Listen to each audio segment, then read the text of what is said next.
Hello and welcome to A Better Morning. I'm Heather Klein. We debate the trending topics in sports from a sports betting point of view. Let's welcome today's panel. Host of Her Story in the Making and co-host of Lightning Round, Britt Flynn. Head of Content of Fantasy Alarm and award-winning host on SiriusXM Fantasy Sports Radio, Howard Bender. The fantasy executive himself, Corey Parson. Lead NFL analyst of Fantasy Alarm, Andrew Cooper. How's it going, everyone? Happy Friday to you. More hardware today, Howard? What do you got now? Hardware today. Just want to throw this up at the award-winning Corey Parson right now. Show him that I love him too, and he has won awards, but I'm the one that's bringing the bling here. I don't know where he is or at. He says he's got him, but come on. Some people speak quietly and just carry a big stick. A big what? Come on. Stick. PG, it's the morning. What are we doing here? Holy cow. Jeez Louise. Oh, man. All right, guys, let's get to it. The Dodgers host the Astros in a 3-game series tonight. Los Angeles just had a series victory over the Angels, and Houston won their recent series over the Mets. The Astros are road underdogs at plus 127, and the Dodgers are a minus 151. Would you take the money line at minus 151 for the series? Howard, you are up first. You know what? I think I would probably take the Dodgers at minus 151 on this series. You know, I mean, they haven't been hitting the ball extremely well. They've won back-to-back 2-0 games over the Angels, but you know, Dodgers, fantastic team at home. They're actually got the 5th best weighted on base average, and a strong isolated power mark over, you know, for home games. But I think this one, it really comes down to the pitching matchup. And here you go. You got Emmett Sheehan, Bobby Miller, and Tony Gonsolin lined up for the Dodgers. On the other side, you got JP France, you got Ramel Blanco, and Hunter Brown. So they got Hunter Brown who's in there, but neither Blanco nor France really impresses me. And I think this Dodger lineup will be able to handle them at least 2 out of 3 at minus 151. Sure. That's a fantastic analysis and breakdown by Howard Bender. I don't know too much about any other accolades of his, but he did break that down very nicely. And listen, I think for the most part, to start the season, both of these teams have kind of underachieved, but there's still plenty of baseball left. And by the time we get into the pennant chase and the stretch run, you could see where both teams are back at being strong title contenders. Obviously, it's a little bit of beef between these two teams because of how the Houston Astros cheat. So that could lead to a little extra, you know, engagement between these two rosters and fan bases. But for the most part, I think you got to agree with Howard said, the way the pitching lines up, I would give the Dodgers the nod. I probably wouldn't bet the series, but at minus 151, you know what I'm saying? A dollar make you holler. See, I'm going to say no.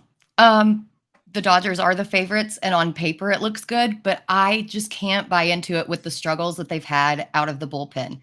LA is scoring at the 4th highest rate in the league, and Freddie Freeman's kind of come out of his slump. But the bullpen has cost them 8 blown saves this season, and the Dodgers have lost 10 out of their past 16. As Corey mentioned, after the Astros stopped cheating, then yeah, their batting's been kind of mid. But everyone on this Dodgers roster is hurt, and we haven't really seen a lot out of Emmett Sheehan. You know, he's only pitched 6 innings in his entire career, so although he looks good on paper, I'm not really sure what we're going to see out of him when he actually has to start and pitch an entire game. As a Dodgers fan, I've been burned too often, and I just can't bet on them to win the series because they always break my heart in some form or fashion. Yeah, if this was a Supreme Court case, I would have to recuse myself on this one because I have to admit, I dislike the Astros as a team. And it's not just the cheating. I don't like Alex Bregman. I don't like Jose Altuve. And I don't want to root for these guys personally. So I'm not going to lay the money down, especially because Jose Abreu is the one player I like on that team, and he's playing awful. So if anything, I'm going to bet on the Dodgers, but I can never find myself betting on this Astros team. They're inconsistent, and I just flat out don't like them. So you can have the rest of my time on this one. Oh, you're giving up time. That's interesting. Wow. Yielding time. How about some low-key bulletin board material for the Los Angeles Dodgers as the commissioner Rob Manfred turned around and said maybe he was wrong about how he handled everything with the Houston Astros, and all of a sudden now, it comes to light that that they should have been punished more. He shouldn't have given the team immunity on the whole cheating scandal. All of a sudden, the Dodgers, who lost that title, are now being vindicated by the commissioner himself. I think that's sitting there right now on the bulletin board. I think the Dodgers are going to come in with some whooping sticks. Yeah, and Rob, go ahead, Britt. I'm just going to say I hope all the fans show up with trash cans and beat on the trash cans as hard as they can while that Astros bus rolls up. Because, yes, they did deserve punishment. They flat out cheated, and the evidence was there that they cheated. And they just got away with it. And, it doesn't sit right with me. Yeah, and why would he come out and say this now? You know what I'm saying? It's like when Roger Goodell came out and said, you know what, Dez did catch it. Well, we all knew that. And we all knew that they should have been punished back then. Even LeBron James chimed in on it. And we all know he know more about sports than any of us. So why would you bring this up and throw fuel on the fire now when you had the chance when you had the job? You could have suspended the players. You could have held them accountable. You didn't. I don't want to hear 5 years later, you know what, I should have. Here's what I think we should do. We should make Corey Parson the official champion. We'll make him the arbitrator, right? And you can go back and hand out the trophies that are deserved, right? Like give Reggie Bush his Heisman back, right? And let's take this one. Let's take this one away. Let's give those back. You know what, Corey? I think I trust you to have that put job. The banner back up. Put the banner up. Yeah, let's go. I think if you want to be a conspiracy theorist, let's face facts. You don't come out and say something like that unless you have some sort of an agenda, right? Like you don't come back 5 years later and be like, I was wrong, unless you want to do something more with that. So I would say keep an eye out on Manfred and the MLB commissioner's office to really figure out what the plan is now moving forward, because he's trying to ingratiate himself with the rest of baseball by turning around and spilling this tea on the Astros. And I love it. All right, guys, the first round of the NBA draft is now in the books. France hot prospect Victor Wembanyama was drafted first overall by the San Antonio Spurs, as everyone expected. The NBA futures odds have been released for the upcoming NBA season's Rookie of the Year, and Victor is the favorite for the award at -300. The Hornets' second-round pick, Brandon Miller, is a +1,200, and the Blazers' third-round pick, Scoot Henderson, is a +300. Would you go all in on Wemby and secure that bet before he steps foot on the court? Corey, you are up first and on the clock. So shout out to Victor Wembanyama, you know what I'm saying, becoming the first pick of the draft, and shout out to Spurs fans. They get to get that rolling with their big French prospect. But it's no chance in hell I'm ever going to lay -300 for somebody who hasn't stepped on the court or played a game yet. Those odds will come in. But let's not forget about, obviously, Brandon Miller and Scoot Henderson. But in the NBA, you know who else is a rookie this year? Chet Holmgren, last year's #2 overall draft pick from the Oklahoma City Thunder. He's already been in NBA locker rooms. He's already been a part of an organization, and it's a team that's likely going to be in the postseason next year in the Oklahoma City Thunder. So at +450, Chet Holmgren to be the Rookie of the Year is the good bet. And really, the NBA needs to stop this. You're a rookie your rookie year, not the first year you play. Yeah, I totally agree. I mean, obviously, out of these three, it has to be Wemby. I don't really see Miller or Henderson just having that it factor to come over and take over a franchise and make a run for Rookie of the Year.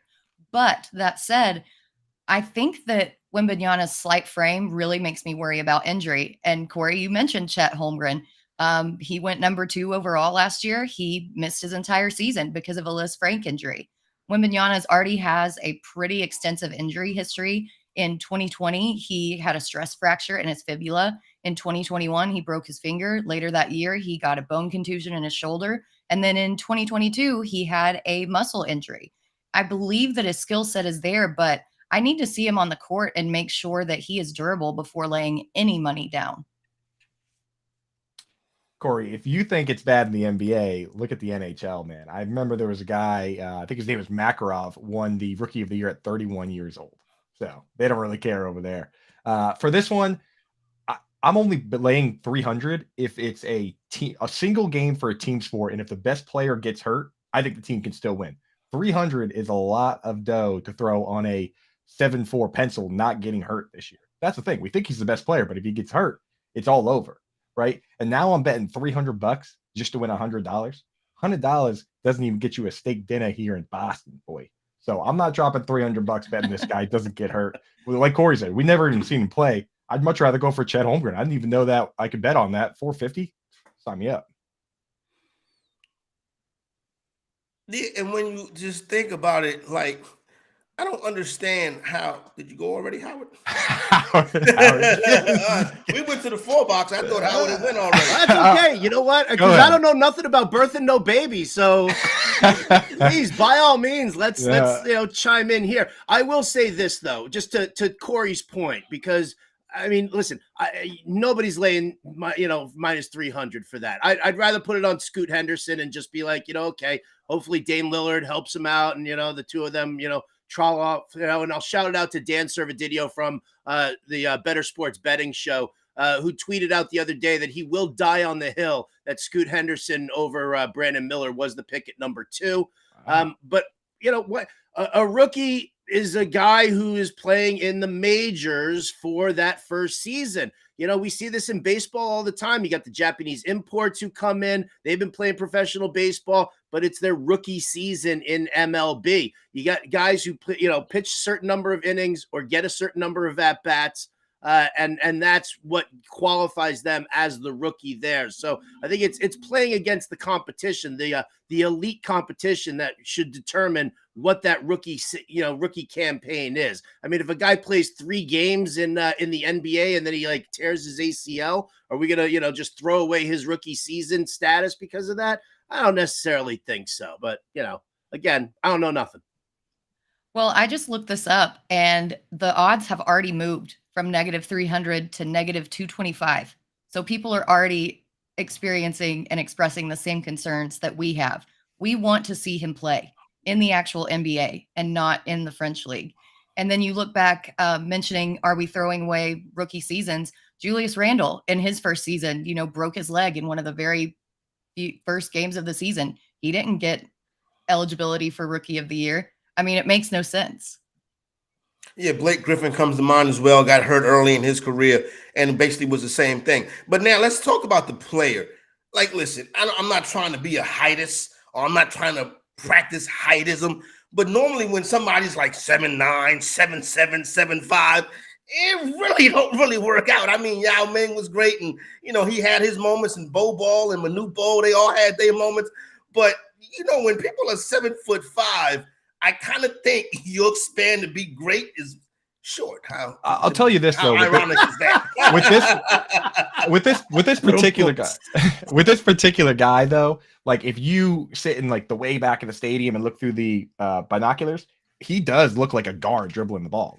The spin moves, the jacking up, step back threes. I don't know, maybe this guy's just built completely different. But again, if injuries were out of the equation, I actually probably would bet on this guy to be the best player because he seems like an absolute alien. But I can't do it. Not with the injuries on the table. Shout it out for Sean Bradley. Come on, he wasn't awkward at all. Yeah, exactly. You know what I'm saying? Good reference, Howard. Great reference. Had his height on his jersey every day. All right. Yesterday, the Warriors finalized a deal that unloaded Jordan Poole's 4-year, $140 million contract to the Wizards and sent Chris Paul to Golden State. Do you think the Warriors have what it takes to finally win Chris Paul an NBA championship? Coop, you're on deck. Yeah. I mean, here's the situation here. Assuming that Jordan Poole being gone means that they're going to get Draymond back, which is what I believe, right? That was the fight, and now he's gone. So now Draymond's free to sign with this team again. I'm willing to bet on this team. And it's not because of Chris Paul. It's because of Klay Thompson and Steph and Jordan Poole. You could trade Jordan, Draymond, yes. You could trade Jordan Poole for Corey Parson. I would still bet on this team. I mean, these teams in the NBA, it's the same players every year, isn't it? They change teams every once in a while, but it's virtually the same guys. So these guys are going to be in the tournament again. And if Steph and Clay get hot, they can win at any given time. So I'm absolutely willing to bet on these guys. Plus 1,300, I'll sprinkle on that. Yeah, I'll turn around and side with Coop on that. I'll definitely give it a sprinkle, but yeah, I don't think that Chris Paul is the linchpin that, gets it done. In the NBA, I mean, what are super teams now? Are they 50% that they're successful, 60% that they're successful? Everybody was all in on the Suns once they picked up Durant during the trade deadline, and you saw, with Paul getting hurt. And the team just not producing the way that they were supposed to produce, or at least what everybody was saying. So no, I think that this is about the Warriors keeping their core together. You got Klay Thompson, you got Steph Curry, and you've got Draymond Green, and then the fringe pieces around that. Yes, if Chris Paul is gonna be there with them, that's great, but he's not the linchpin.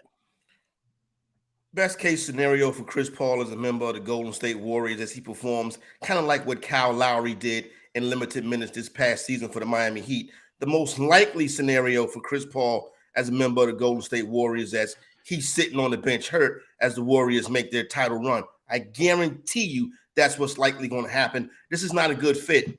Chris Paul plays slow. The Golden State Warriors play fast.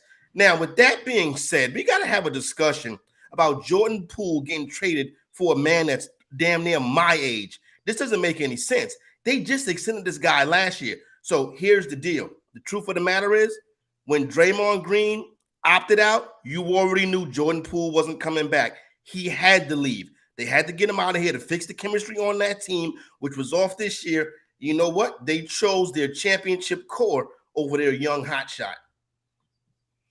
And I don't even think chemistry even matters. I'm not touching this because the Golden State Warriors are one of the oldest teams in the league. And there was an argument during the playoffs that the Suns actually played better without Chris Paul in their lineup. I mean, trading Poole for a 38-year-old injury-prone guy who only averaged 13.8 points a game.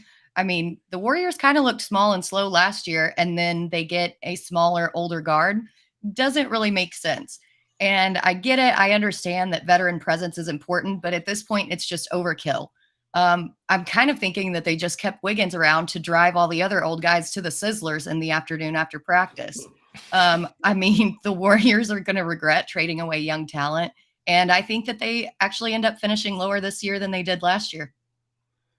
I love Sizzler. What's wrong with Sizzler? You know what we got ageism from Britt, heightism from Corey Parson, and a Boston accent from Coop. I mean, what's going on here? I haven't had my coffee yet. Somebody fix me here for a second. So, here's the deal. When at the end of the season, when Steve Kerr said, Draymond, if we want to be a championship team, we need Draymond Green. That's probably when Bob Myers said, I'm getting out of here, because anybody could have tell Draymond and Golden State, that relationship needs to end. But I guarantee you, Steph Curry was like, as long as I'm here, I want him here. Bob Myers leave. They bring in Dunleavy Jr. Earlier this week, he said, we plan on keeping Poole here. You bring Draymond Green back in there, you can't keep Poole in that locker room. And now Poole goes to Washington, and it's just going to be him and Kyle Kuzma just shot after shot after shot after shot. It's going to be fun to watch.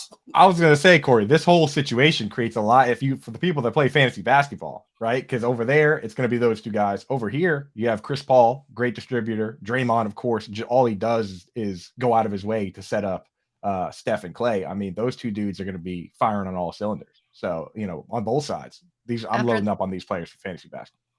They might be firing on all cylinders after they take their Metamucil, but I mean, this team is it's too old. They're going to get hurt. They can't compete with these younger teams in the West. And I think they made a big mistake by trading away Poole.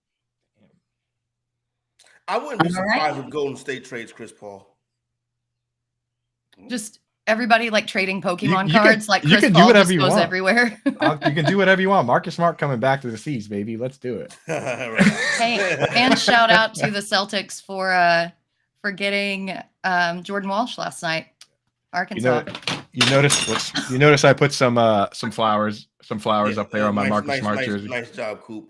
but that's going to be a collectible one day. So there you go, right there. Holding on to it. That's Defensive Player of the Year. NFT. Somebody get a snapshot of Coop's flowers on his Marcus Smart jersey.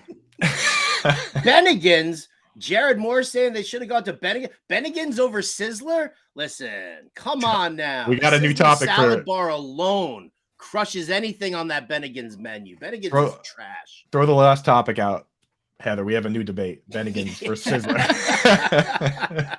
It's going to start trending ASAP.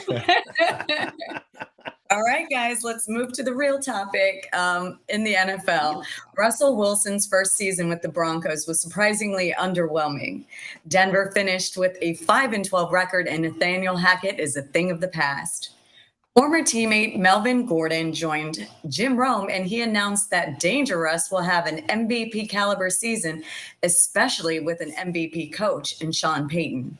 Do you believe Russell Wilson can bounce back from a tumultuous 2023 season and have a chance at the MVP title? Britt, you are on deck first. This comment is just laughable. I mean, you've got guys like Patrick Mahomes, Joe Burrow, Josh Allen, Jalen Hurts, etc. in this league.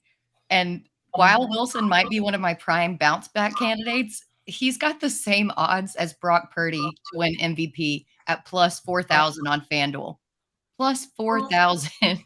Like, I get it. It's the offseason. We're bored. But there's no way that he wins MVP, especially in that division, that he's not going to put up a better season than all these other guys. It kind of just seems like Melvin Gordon is trying to talk up the Broncos so that he can get himself another job now that he's a free agent and off the team.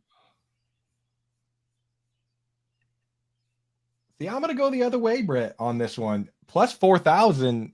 I mean, I'm actually already in on this one at plus 4,500. This is one where I've seen this guy lead the league in touchdown. I know this guy's good because I've seen it. I've seen him lead it in touchdown passes. Last year, after they fired Nathaniel Hackett, he came out and was playing all right. He had a couple 3-touchdown games. Finished the season with 283 yards, 3 touchdowns. I believe in Cortland Sutton, Jerry Jeudy, Greg Dulcich.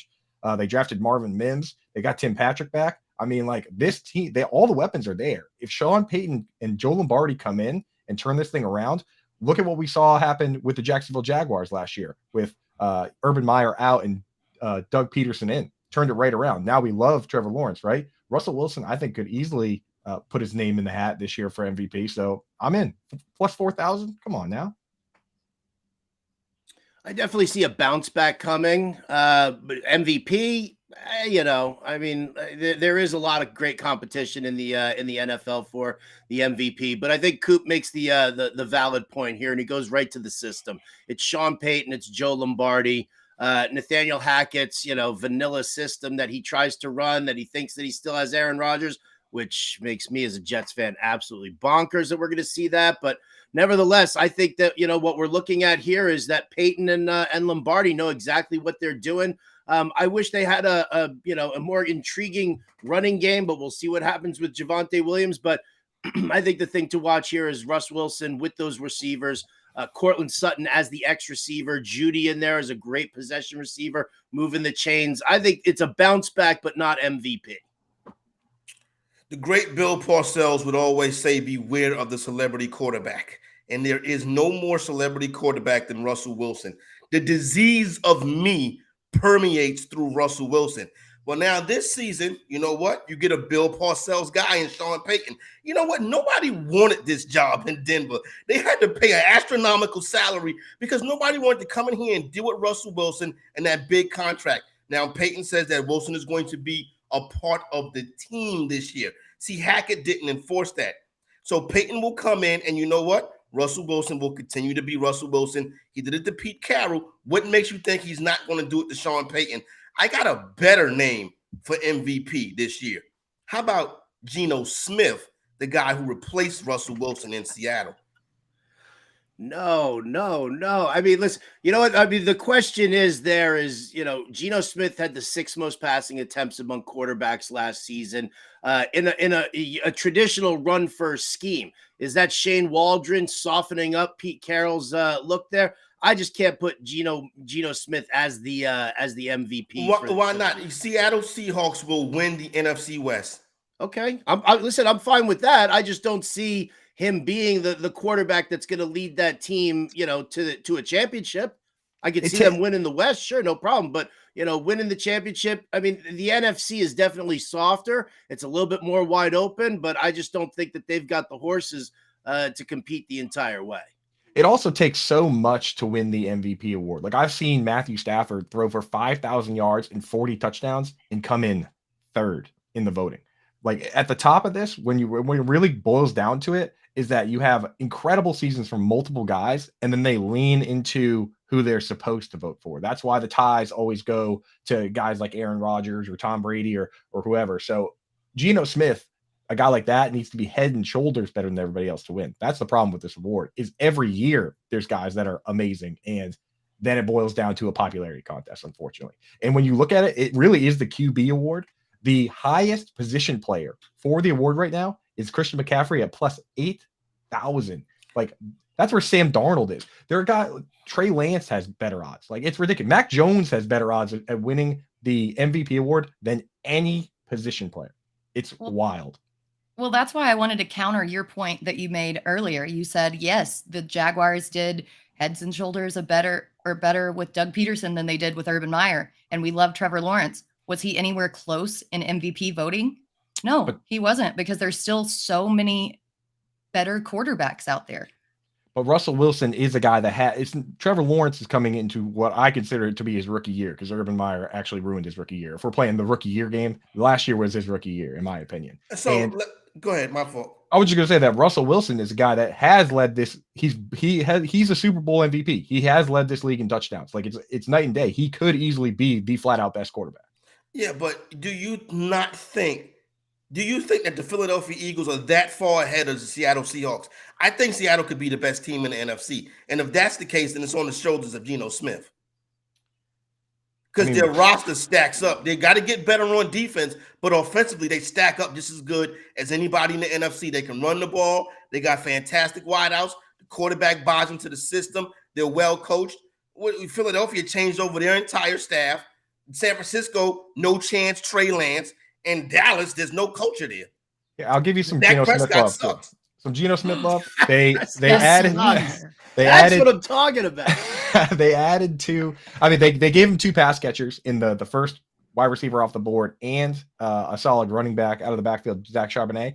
And if you look at the numbers, Geno Smith, for the amount that he ran last year, he should have scored more rushing touchdowns. So people look at it and say he's due for regression, Corey. He might actually be, if he just plays the same, but the rushing goes his way, he could actually have a better season this year. In which case, it's not crazy. It's also not crazy to say Dak Prescott sucks. It's not. I got eyes. MVP's coming out of the AFC. It's too much of a gauntlet. If you lead your team past everybody in the AFC, that's winning it. Oh, wow. Bold take from Howard Bender. The division with Patrick Mahomes and Joe Burrow and Josh Allen. I'm saying Geno's got no chance. Fair enough. Oh, boo, boo, boo.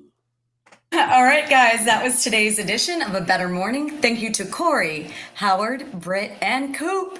Check out the 5-pack with Kyle Elfrink at noon Eastern. Also, you can find last night's episode of Dynasty Nerds with Garrett Price on demand, as well as all of our BSN programming. We wish everyone a better day and an even better weekend. Take care, everyone.